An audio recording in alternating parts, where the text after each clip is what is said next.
This segment is sponsored by Barry's Children Dental of Bowie. Tooth decay is the #1 chronic infectious disease affecting children in the U.S. and one of the leading causes of missed school days.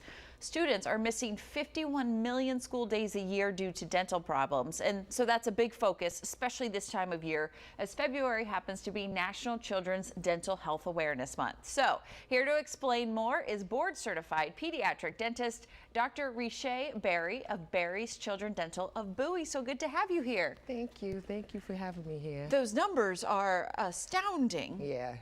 But there's so much that we as parents can do, obviously, to help and prevent that. So what age should a child start seeking a pediatric dentist? So typically a child should start seeing a pediatric dentist at by the time they reach their first birthday. Okay. But there are some times when a child should see a pediatric dentist as early as infancy, such as in the case of a tongue-tied infant. Now those babies have a restricted tongue and they can't nurse or latch properly. So if they're not nursing or latching properly, they're not gaining weight properly, they're irritable, and the mom is actually in pain due to that inadequate latch. So in my office, we treat those babies with a procedure called a frenectomy. And that's a quick in-office procedure. It releases the tongue, and literally the babies are able to start nursing immediately following that procedure. Why is it important for a child to have their first dental visit by their first birthday? Well, many parents are surprised to learn that a child can get a cavity as early as 1 year old. So at that age 1 dental appointment, the pediatric dentist is working with the parent, working with the child, so they can get started on a good regimen and maintain that good regimen.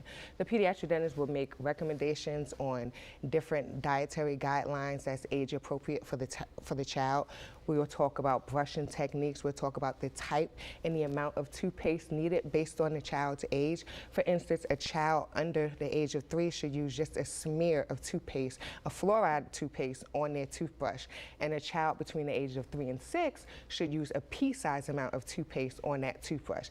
And we want to use a fluoride toothpaste because, and you use that amount. If they happen to swallow it, it's fine because they're not getting too much. It's not too much, yeah. It's not too much. Okay.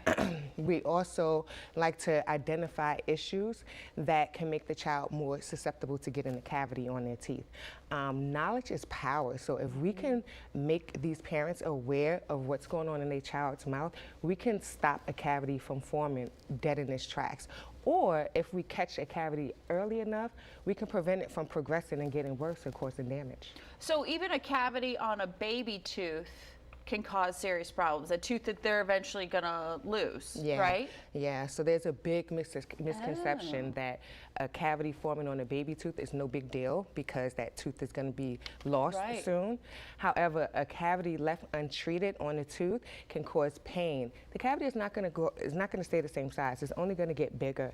And so that cavity left untreated can cause pain, it can cause infection, it can cause improper nutrition due to pain, and it can also cause damage to the permanent tooth that's developing underneath that baby tooth. And we think about ourselves as adults when our mouth is in pain, to the nutrition point, to everything else. There's just things you don't want to do, and a child doesn't necessarily know how to tell us that. Yeah, we often hear after restoring a cavity on a 4 and a 5-year-old, the parents will say, oh, they're eating so much more now, and they have an appetite now, and it was because they was in pain, but they didn't know how to verbalize that they were in pain. So what innovative techniques do you have to fix a cavity or help with cavity?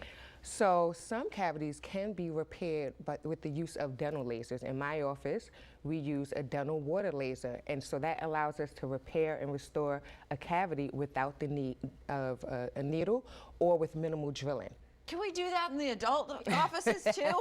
Yes. That sounds so much better than what we have to go through. What are some of the other benefits of seeing a pediatric dentist? So not only are we treating, of course, decay and things of that nature, we're also making assessments of children to see if there are any early orthodontic needs.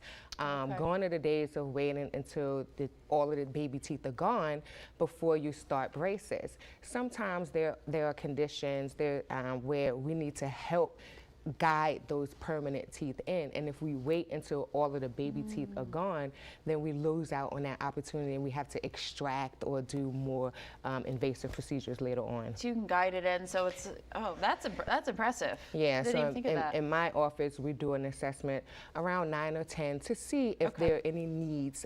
Sometimes it's best to wait, but sometimes we need to help guide the teeth in. I feel like too, because every child is so different, so even for just parents' peace of mind, knowing that their kid is developing properly, whether this child has more teeth than this child at the same age, but knowing that they're on the right track. Right, right. Dr. Berry, you're amazing. Thank you so very much. Thank you. So Thank much you for great having me information. here. Absolutely. And for you at home, if you want more information and to schedule an appointment, visit berrychildrendental.com or you can call 301-383-0959.